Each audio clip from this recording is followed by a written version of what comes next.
कभी आपके ठाकुर जी आपसे रूठ जाएं, क्या करोगे? अपने घर के पास की सुंदर शुद्ध देशी गैया जहां पर हो ऐसी गौशाला में ले जाओ और लालजू गैयान के बीच में जाके बैठाए दो और 2-2.5 घंटा वहीं बैठे रहने दो ठाकुर जी को। इतने राजी हो जाएंगे आपसे, इतने खुश। इतनी आसानी से रीझने वाला कोई देवता है? घर का बालक रूठ जाए, उसको ले जाके गौशाला में बैठा दो और रूठ जाएगा।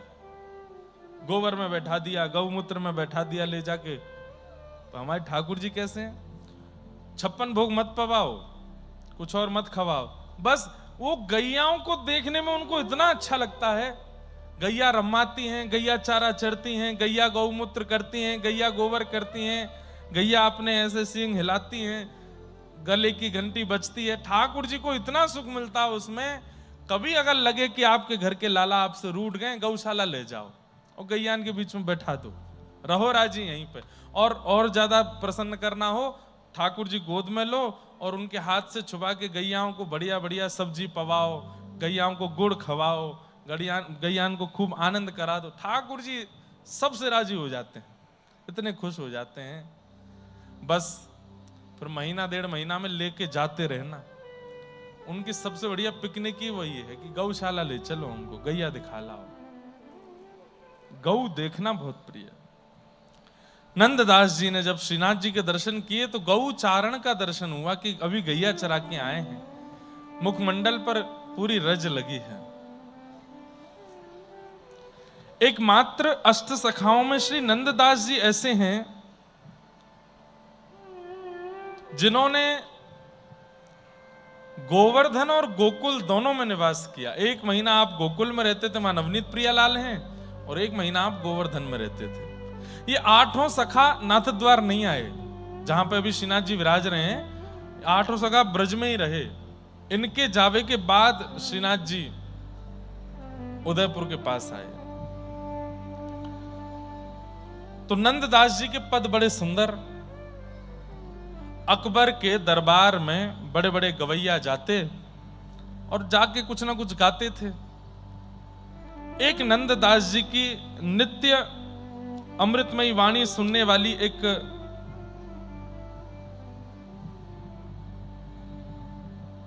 गायिका थी। उसका गायन अकबर को बहुत प्रिय लगता था।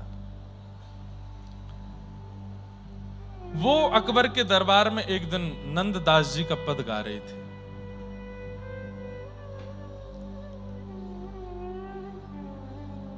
रास का पद है, अंत में सुनाऊंगा।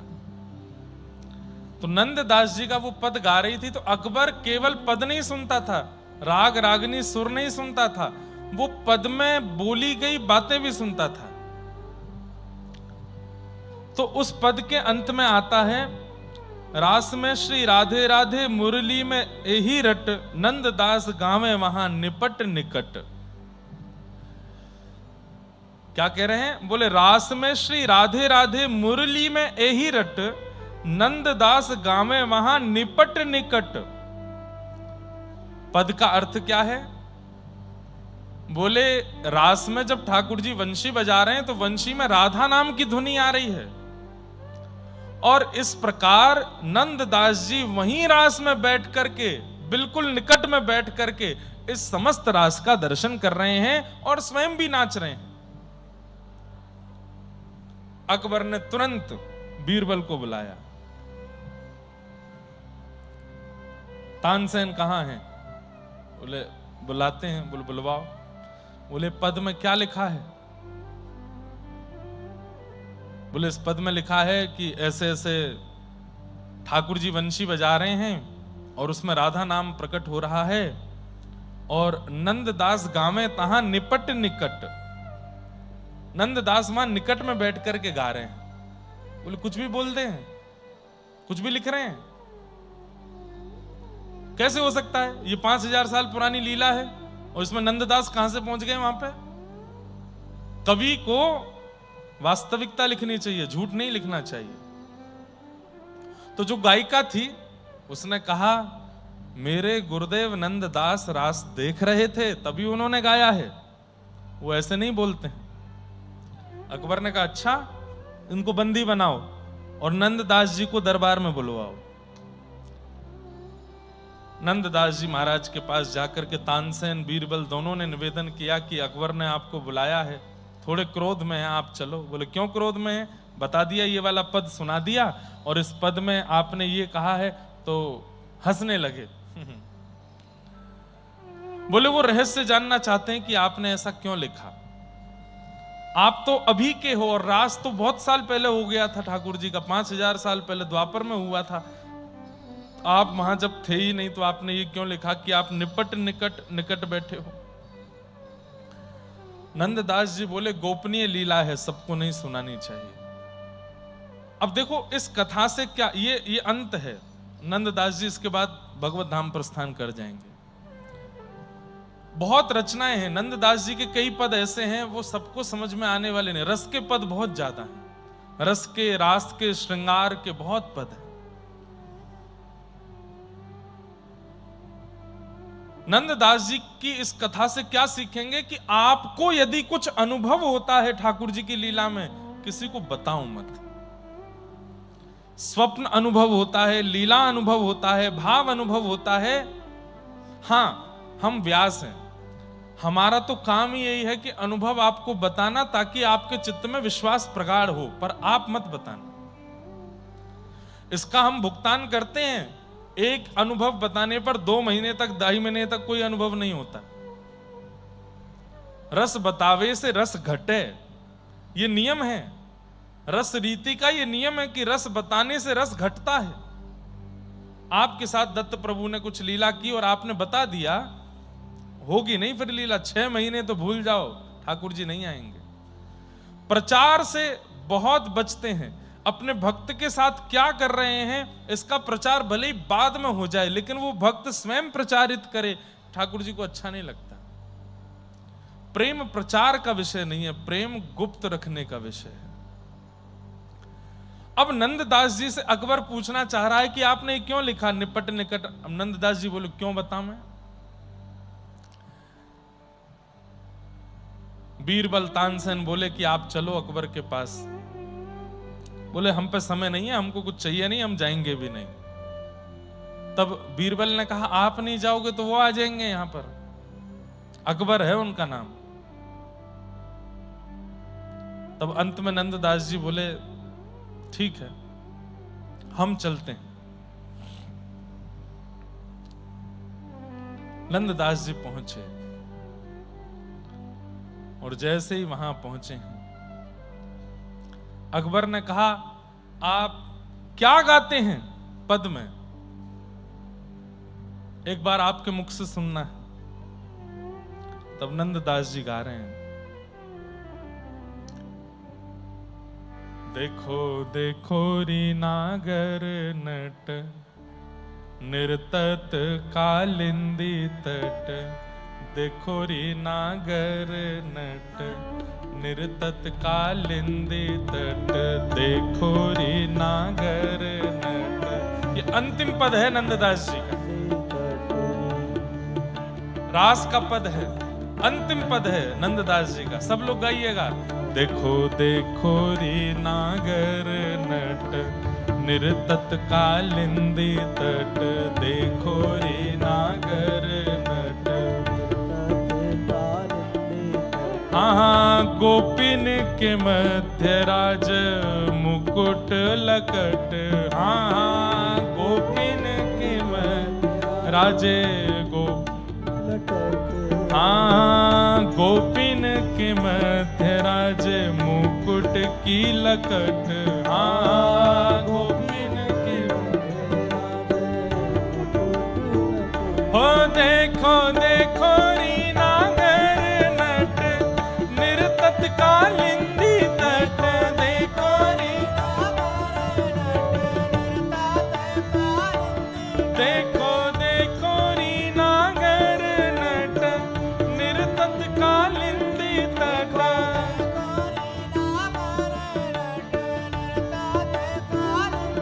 हाँ गोपिन के मध्य राज मुकुट लटक।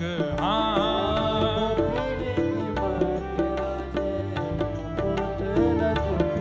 अब इस पद को सुनते सुनते ये बात मन में रखनी है कि नंददास जी ये देख करके गा रहे हैं। देखो देखो री नागर नट, नागर ठाकुर जी हैं, लेकिन नट का मतलब क्या होता है पता है?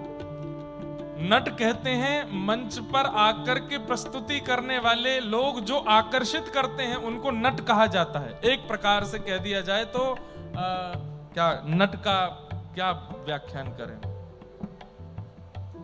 आकर्षक करने वाला, जिसको मंच पर देख करके सब आकर्षित हो जाते हैं, ऐसा उसको नट कहते हैं, एक प्रकार से एक्टर। लेकिन ठाकुर जी कौन है? नटवर, आकर्षित करने वालों में भी सर्वश्रेष्ठ हैं। देखो देखो री नागर नट निर्तत कालिंदी तट, यमुना के तट पर नाच रहे हैं। गोपिन के मध्य राजे मुकुट की लटक, मुकुट ऐसे नीचे झुका हुआ है और मध्य मंद ठाकुर जी नृत्य कर रहे हैं गोपियों के मध्य में, और श्री नंददास जी उसका दर्शन कर रहे हैं। देखो देखो रे नागर नट निर्तत कालिंदी तट,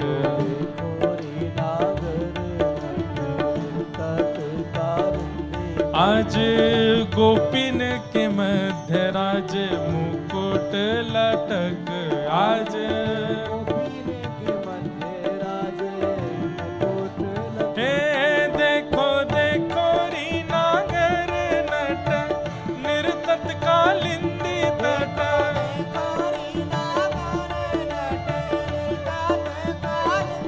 देखो देखो री नागर नट निर्तत कालिंदी तट। और नेत्र बंद करके सुनो, अनुभव करो कैसे नाच रहे हैं ठाकुर जी। एकादशी आज हितरवंश महाप्रभु का प्राकट्य दिवस है, गोदावरी जी आई हैं, इन्हीं के तट पे ही नाच रहे हैं ठाकुर जी। और कैसे लग रहे हैं?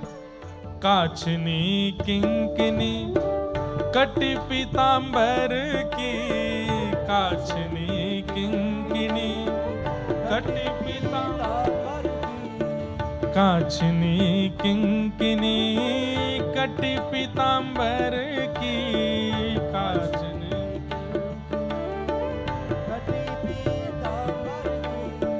चटक कुंडल किरण मानो रविरथ, चटक कुंडल मानो किरण रविरथ, हाँ चटक कुंडल किरण मानो रविरथ हो, चटक कुंडल मानो रवि को। देखो देखो री नागर नट निर्तत कालिंदी तट, देखो री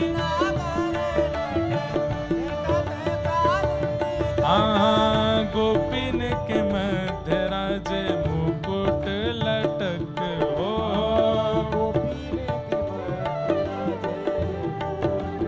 हे देखो देखो री नागर नट निर्तत कालिंदी तट।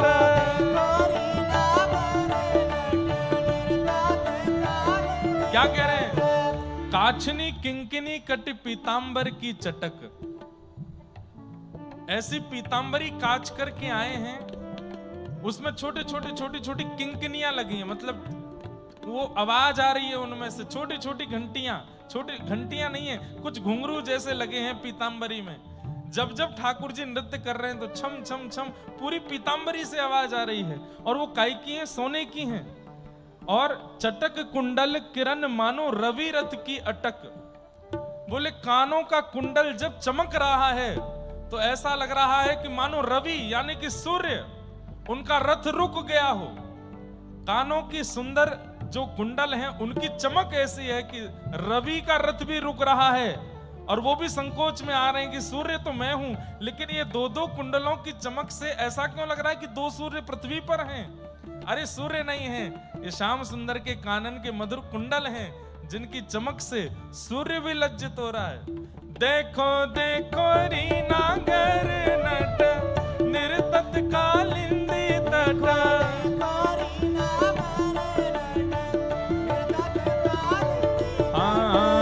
गोपिन के मध्य राज मुकुट लटक हो,